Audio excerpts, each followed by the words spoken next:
लेकिन उससे पहले लोधरा लोटों से पहले मैं आज अपनी कौम की तवज्जो कराची के ऊपर देना लगा हूं। कराची हमारा मुल्क का वो शहर है जो हमारा फाइनेंशियल कैपिटल है, यानी कराची ऊपर जाता है, मुल्क ऊपर जाता है। लेकिन कराची में इस मुल्क की तारीख के दो बड़े डाकू आए हैं, एक नवाज शरीफ और उसका खानदान और दूसरा आसिफ जरदारी। तो ये जो मुल्क का डाकू पिछले 14 साल से कराची पे बैठा हुआ है, 14 साल से कराची खंडर बन गया है। जब भी बारिश होती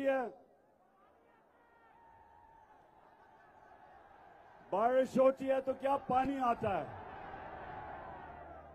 तो जब बारिश होती है, आज तक ये जरदारी और इसका जो चोरों का टोला है, इन्होंने कभी नहीं सोचा कि हम बारिश की कोई तैयारी करें। जिस तरह पंजाब, ये जरा सुनो लोधरा, बड़ा बुरा भला कहा गया उस्मान बुजदार को, लेकिन अभी लाहौर में भी बारिश हुई है। लेकिन उस्मान बुजदार ने अंडरग्राउंड टैंक्स बनाए हुए हैं, पानी नहीं खड़ा होता क्योंकि इंतजाम अरबों रुपया लगा के अंडरग्राउंड टैंक्स बनाए हैं, पानी को बचा रहे हैं। जब पानी नहीं होगा तो इस पानी को इस्तेमाल करेंगे पौधों के लिए। और उधर कराची में 14 साल से ये डाकू बैठा हुआ है जरदारी, और कराची का पैसा चोरी होके और सिंध का वो जाता है दुबई, वो हवाला हुंडी से बाहर जाता है। कराची जिसको सारी मुल्क को उठा देना चाहिए, उसके हालात आज देख लें। और कभी भी जब तक ये डाकू वहां बैठा हुआ है, कराची आगे नहीं बढ़, सिंध आगे नहीं बढ़ने लगा। सिंध के नाम पे सियासत और चोरी करके पैसा मुल्क से बाहर, इसके सारे केस तैयार थे। सुनो लोधरा, इसके सारे केस तैयार हुए थे, इसके और वो मुराद अली शाह और इसके खानदान के। लेकिन कौन सी ताकत थी इस मुल्क में जो इसको सजा नहीं दिलवा सकी, जो रोकती थी इसको सजा देने से? कौन थे? बस जो भी ताकत थी, मैं आपको यकीन दिलाता हूं कि मैंने पूरी कोशिश की कि इन चोरों को, इनका एहतसाब किया जाए, इनको सजा दी जाए। लेकिन ये फिर मैं कभी बताऊंगा कि जिनके पास ताकत थी, मुझे अफसोस से कहना पड़ता है कि वो चोरी को इतना बुरा नहीं समझते थे। जिस तरह इनका एक अरस्तू है नून लीग का, एहसन इकबाल, वो कहता करप्शन होती है, यानी कहता मुल्क तरक्की कर जाता है करप्शन के बावजूद, यानी कि ये वो कह रहा है। लोधरा सुनो जरा, हमारे अल्लाह का हुक्म है अमर बिल मारूफ, हक और सच के साथ खड़े हो, बुराई के खिलाफ खड़े हो। और ये चोर हमें कह रहे हैं कि बुराई कोई बुरी चीज नहीं होती, चोरी बुरी चीज नहीं है। जो करप्शन होती है, पैसे खाए जाते हैं, ये रीत पड़ने दें, इस रीत को मजबूत होने दें, यही पाकिस्तान का मुकद्दर ताबनाक करेगा। तो आज जो सबसे बड़ा सबक है वो ये है कि आपको मैं दुनिया में बहुत से मुमालिक गिना सकता हूँ कि जिन्होंने हमारी जितनी करप्शन के बावजूद तरक्की कर ली है। असासे आमदन के मुताबिक नहीं तो तुम्हें इससे क्या? सुन लिया, एक पंजाब का चीफ मिनिस्टर जाली, गैर कानूनी वो वहां बैठा हुआ है जिसका नाम हमजा कुकड़ी, वो बैठा हुआ है। वो कहता है बच्चों, ये स्कूल के बच्चों को सबक दे रहा है कि बच्चों चोरी कोई बुरी चीज नहीं है। और इनका रस्तू कह रहा है कि मुल्क तरक्की कर जाते हैं करप्शन के बावजूद, शर्म करो। और इनका एक और है, एक वजीर है जिस जावेद लतीफ, उसने अभी क्या कहा है कि असेंबली के जरिए नवाज शरीफ के सारे करप्शन के केस ही खत्म कर दो। तो नौजवानों, आपका मुस्तकबिल है, आपका पाकिस्तान है। मेरी गौर से बात सुन लो। अल्लाह का हुक्म है, अल्लाह का हुक्म है कि कभी वो माशरा ऊपर नहीं जा सकता जो अच्छाई राय हक के साथ खड़ा होता है, अमर बिल मारूफ और बदी के खिलाफ जहाद लड़ता है, बुराई के खिलाफ। अल्लाह ने लोधरा, अल्लाह ने हमें इजाजत नहीं दी न्यूट्रल बनने की। या अच्छाई के साथ खड़े हो या बुराई के साथ, न्यूट्रल आप नहीं बन सकते। कौम को, सारी कौम को तैयारी करनी चाहिए। ये फैसला कुन वक्त है। ये जो आपका इलेक्शन है, ये जो 17 तारीख को इलेक्शन है, ये इलेक्शन नहीं है, ये जहाद है।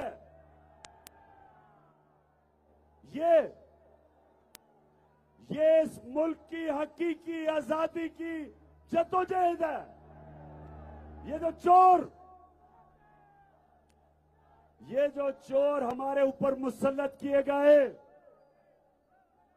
अमेरिका ने साजिश करके यहां के मीर जाफर और मीर सादिक के साथ मिलके इन चोरों को हमारे ऊपर मुसल्लत किया। और ये चोर क्या कह रहे थे जब मेरी हुकूमत थी कि जी बहुत ज्यादा महंगाई है पाकिस्तान में, महंगाई इतनी है कि इमरान खान को हटा दिया जाए। महंगाई के ऊपर इन्होंने सारा वक्त कैंपेन की और जैसे ही ये चोर इख्तियार में आए, महंगाई को तो भूल गए और आते साथ ही इन्होंने अपने करप्शन के केस खत्म किए। 1100 अरब रुपए की इन्होंने अपनी चोरी, जो इन्होंने 10 साल में मिलकर चोरी की थी जरदारी ने और शरीफ खानदान ने, आते साथ ही 1100 अरब रुपए अपने माफ करवाए। इससे बड़ा डाका कभी पाकिस्तान पे पड़ा ही नहीं है। आपका पैसा था लोधरा, ये आपका पैसा था। 1100 अरब रुपया आपका पैसा था। ये जो इन्होंने आते साथ ही नैब की अमेंडमेंट करके अपने आप को एनआरओ दिया, और फिर आपने शायद वो सोशल मीडिया पे देखा होगा, एहसन इकबाल मैकडॉनल्ड खाने गया था।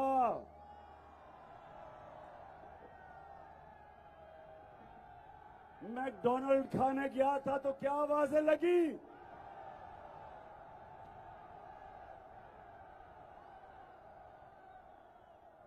कहता है कि इमरान खान ने लोगों को ये बदतमीजी सिखा दी है। और एहसन इकबाल झूठे अरस्तों, ये बदतमीजी नहीं है, हकीकत है। तुम चोर हो। तुम्हारा जो जिसके कदमों में आप गिरते हो, क्योंकि शाही खानदान है शरीफों का, आप सब उनके दरबारी हो। आपको पता है कि नवाज शरीफ इस मुल्क का सबसे बड़ा डाकू है। जरदारी के साथ मिलके इन्होंने मुल्क को मकरूज करवाया, और आपको शर्म नहीं आती कि आप इनके जूते पॉलिश करते हो इन चोरों के, और फिर कहते हो कि इमरान खान ने सिखा दिया जी बदतमीजी करना।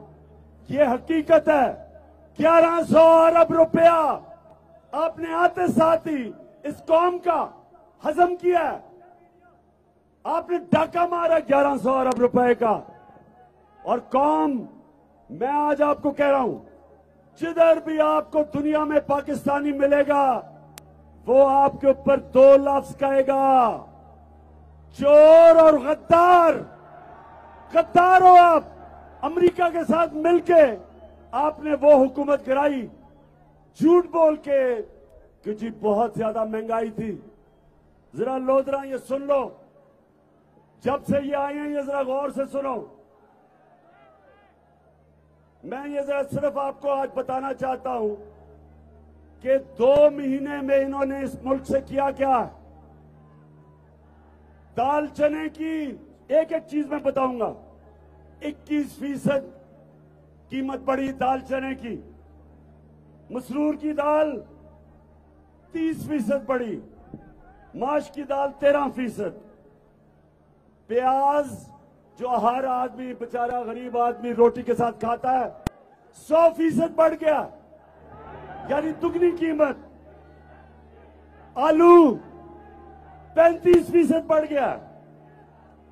और अंडे, ये जरा सुनो अंडे, क्योंकि ये हमजा कुकड़ी की बिजनेस अंडे हैं और मुर्गियां,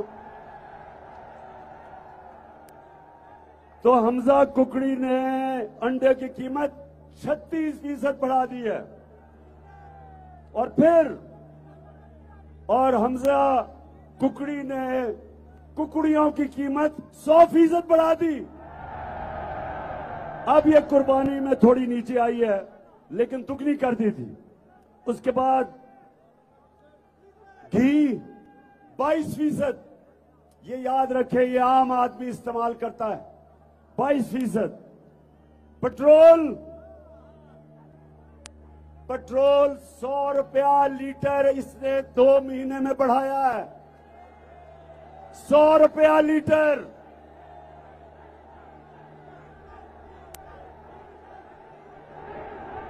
और लोधरा जो हर बेचारे किसान को अपने ट्यूबवेल के लिए इस्तेमाल करना पड़ता है, ट्रैक्टर के लिए,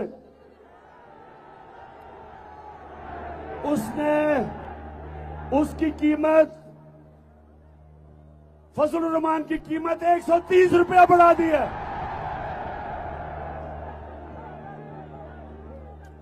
तो सुन ले, फजलुर रहमान जो इनके साथ मिला हुआ है, 3 स्टूडेंट्स, तीसरा ये है, हर गवर्नमेंट के साथ फिट इन हो जाता था। हमारी पहली असेंबली थी जो डीजल के बगैर चली। आज उसने अपनी कीमत 130 रुपए लीटर जब से हम गए हैं बढ़ा दी है। पूछो किसानों से, जनरेटर्स वो डीजल पे चलते हैं, ट्रैक्टर, पूछे ट्यूबवेल। आज जरा किसानों मैं ये पूछना चाहता हूं, क्योंकि यहां तो लोधरा में ज्यादातर आप किसान हो, मुझे ये बताएं कि हमारे जमाने में जो कपास थी, कॉटन थी, वो 14,000 थी, आज वो नीचे आ गई है 6,000 पे। हमारे जमाने में गन्ने पे हमने कानून बनाया था कि जो भी किसान है जो गन्ने पे, जो शुगर माफिया उन पे जुल्म करता था, उनको कटौती करता था, उनको कीमत नहीं देता था। 180 रुपया कीमत तो 120 रुपए में बेचारा सारा साल मेहनत करके किसान 120 रुपए देता था, कटौती हो जाती थी बीच में। और फिर 6-6 महीने, 1 साल उस बेचारे किसान को पैसे नहीं मिलते थे। हमने बदला, हमने आते साथ ही कानून बनाया कि फौरी तौर पे किसान को पैसा दिया जाएगा। मेहनत कश को, मेरे नबी सल्लल्लाहु अलैहि वसल्लम का हुक्म है कि उसका पसीना भी ना सूखे तो उसको पैसे दो। हमने पैसे दिलवाए अपने किसान को, कानून बनाया कि आपको फौरी पैसे देने पड़ेंगे किसान को, और उसको पूरा पैसा दिलवाया। और जब से ये आया है चेरी ब्लॉसम, जूते पॉलिश करने वाला शहबाज शरीफ का कमाल ये है कि वो गोरा देख लेता है तो वो बस उसके पैरों में गिर जाता है। बर्तानिया के एम्बेसडर में मुंह में केक खिला रहा है उसको। शर्म करो शहबाज शरीफ, शर्म करो। प्राइम मिनिस्टर, एक एम्बेसडर उसका गोरा रंग देख के तो मुंह में केक डाल रहा है उसके, और जब भी बूट नजर आते हैं फौरी चोर पॉलिश शुरू हो जाती है वहां।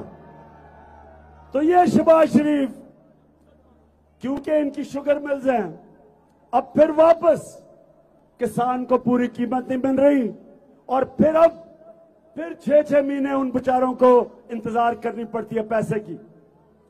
तो किसानों, मैं ये आपको इसलिए चीजें बता रहा हूं कि ये आज मैं आपके पास आया इसलिए हूं लोधरा, ये आपने जहाज समझना है। 17 तारीख को इलेक्शन नहीं है, ये हकीकी आजादी की जंग है। आपने घर घर जाना है, सबने, आपने डोर टू डोर जाना है, आपने लोगों को बताना है, जगाना है कि ये जो बैरूनी अमरीकी साजिश के तहत डाकुओं को हमारे ऊपर बैठा दिया है, जो पैसा बनाने आते साथ ही 1100 अरब रुपए का इस मुल्क पे डाका मारा उन्होंने, महंगाई आसमानों पे। आप ये सुने, बिजली हमारे जमाने में 16 रुपए यूनिट थी, हमने 5 रुपए सब्सिडी दी, उसको कम किया।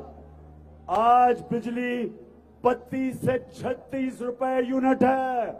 अभी आपको बिल आएंगे, आपको पता चलेगा कि बिजली की कीमत इन्होंने जो की है, कितने लोग गुजारा कर सकते हैं उसमें। उसके बाद गैस 45% इन्होंने बढ़ा दी है, लेकिन जो आम लोग हैं उनके लिए 400% निचले तबके के लिए गैस बढ़ा दी है इन्होंने। ये भी अभी लोगों को आहिस्ता आहिस्ता पता चलेगा कि इन्होंने किया क्या इस मुल्क के साथ। और जो कुकड़ी की कीमत थी वो 300 रुपए थी, 600 रुपए पे पहुंच गई थी, अभी कुर्बान में थोड़ी नीचे आई है। तो मेरे लोधरा के नौजवानों और बुजुर्गों,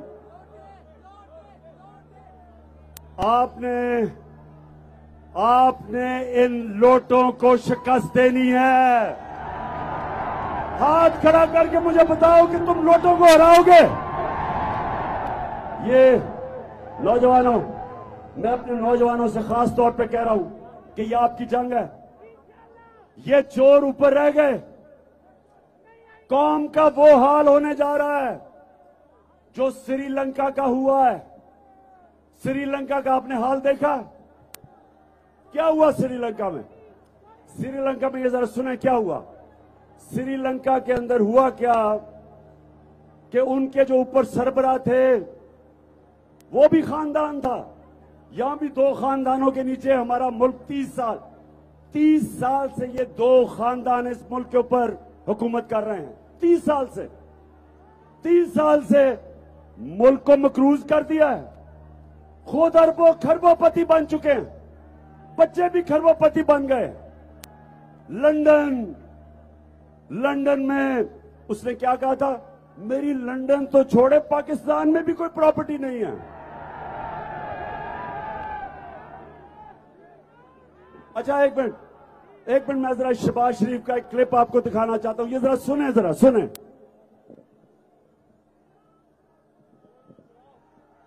जब मैं आया हूं तो आप समझेंगे शायद ये मांगने आया, मैं मांगने नहीं आया, लेकिन मजबूरी है। अमेरिका जो है अगर जो है वो चाहे तो इस वक्त पाकिस्तान के लिए इतनी माशी जो है डिफिकल्टीज क्रिएट कर सकता है कि मैं समझता हूं कि हो सकता है हम जो हमारा ऑयल बिल जो है अदा करने के लिए हमारे पास पैसे ना रहे।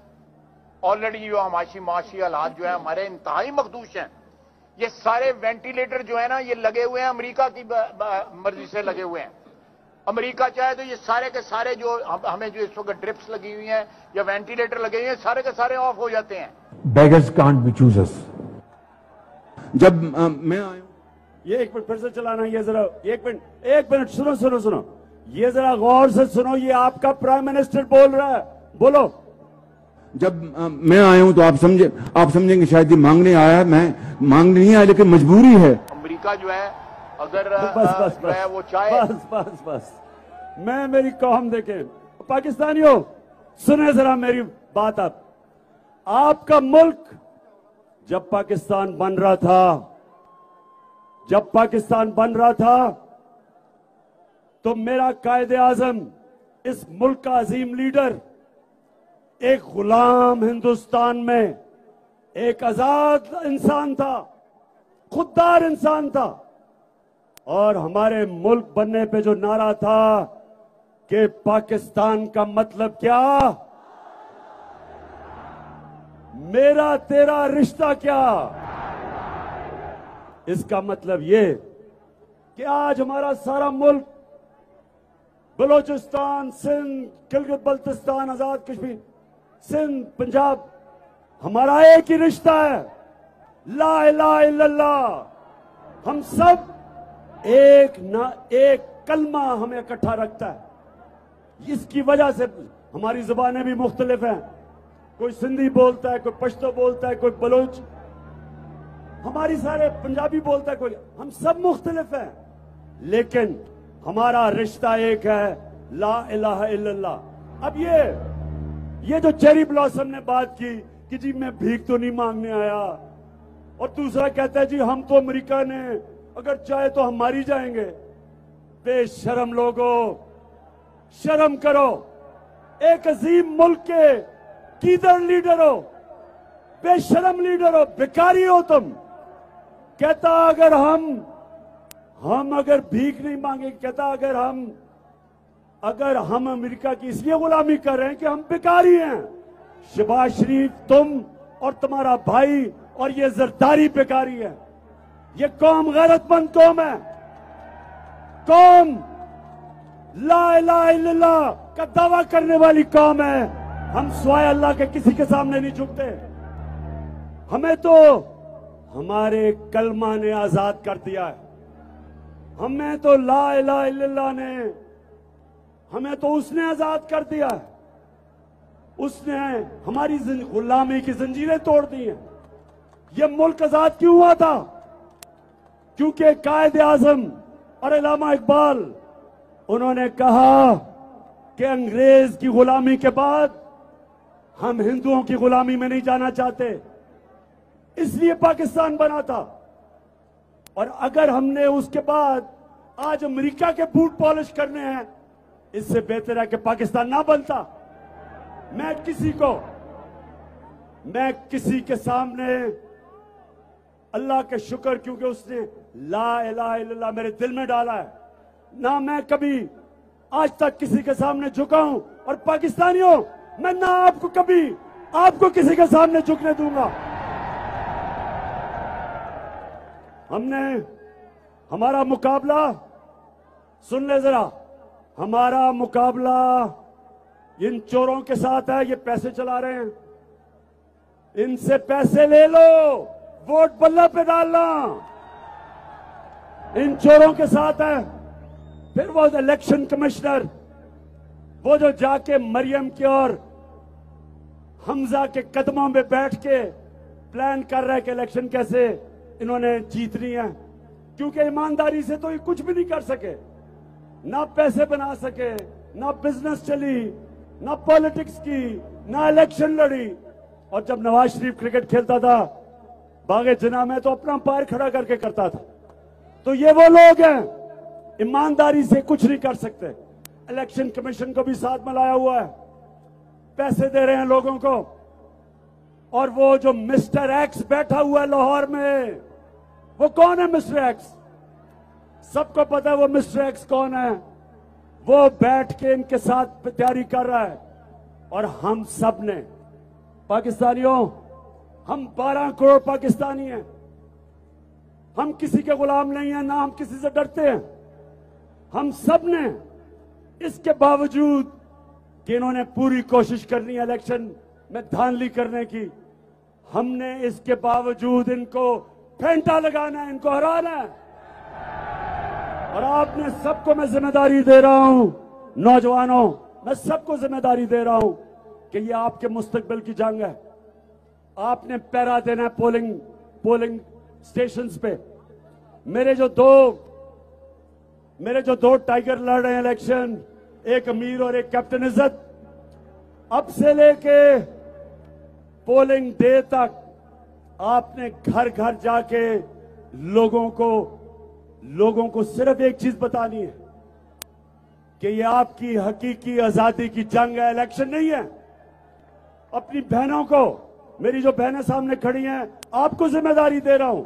आपने घर घर जाना है, नौजवानों ने जाना है, बच्चों ने जाना है, और इंशाअल्लाह जिस तरह पाकिस्तान और हिंदुस्तान की तारीख में, क्रिकेट की तारीख में वाहिद कप्तान हूं, अल्लाह का करम है, जिसने हिंदुस्तान जाके उनके अंपायर होते हुए वाहिद कप्तान हूं, हिंदुस्तान के पैरों के बावजूद उनको हरा के आया था। इसी तरह अब इनको हमने हराना है। तो नौजवानों, आप सब तैयार हो? हाथ खड़कर बताओ, तैयार हो आप सब? उधर भी तैयार हो? ये जंग आपकी है, और इंशाअल्लाह जब ये इलेक्शन हो जाएगा तो लोधरा में आपके पास आके और इंशाअल्लाह हम यहां अल्लाह का शुक्र अदा करेंगे। बहुत मेहरबानी। पाकिस्तान जिंदाबाद। इंशाअल्लाह।